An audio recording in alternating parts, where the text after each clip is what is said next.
Whether you've tested positive or not, everyone has been affected by the coronavirus. This is the final of a 4-part digital series that dives into the life of an essential worker. And today we finish with EMS workers. The job of an EMS worker has gotten significantly harder during this pandemic. Getting ready to go on a call now is more time consuming because we used to just, like the fall injury, you would put on gloves and just go to the call and go in and see what you were dealing with.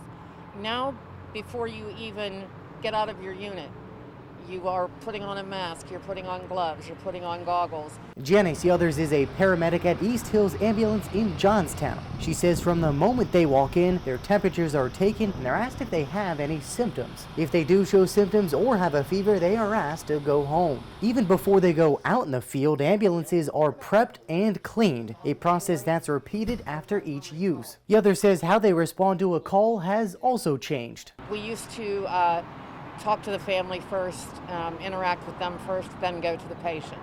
Now we go straight to the patient. We try to keep a distance from the family, just in the event that we have picked up something or one of them has and isn't aware of it.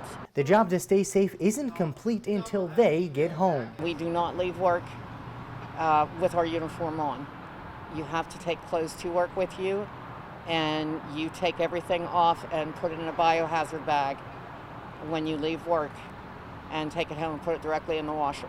Yothers and Ira Hart, commander at the West End EMS, say calls are down around 30% because people are scared of the emergency room. They were waiting until the very last moment to call for an ambulance, and which created a lot of very, very sick people that could have been there earlier and they wouldn't have got to that level. With calls down, Hart says they've been fortunate to keep everyone on staff. With our business, we never know from moment to moment. We could have, one call in the next couple hours, or we could have 8 calls in the next couple hours. East Hills hasn't laid anyone off, but says some shifts have been cut. Hart says the station has benefited from the downtime. I don't think our station's ever been cleaner.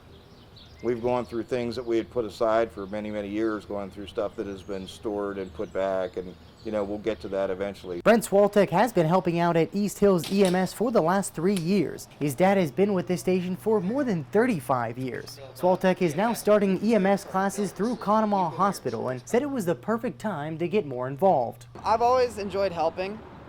It's a big thing that I enjoy to do. I enjoyed helping people when they're in need. Back in 2007, I had cancer. So that kind of helped me push into the medical field a little bit too. And he has advice for the public. The biggest thing is don't be scared to go to the ER. There's a lot of patients who are scared to go to the ER currently, and the ER are taking a lot of precautions to make sure that your safety and their safety is priority.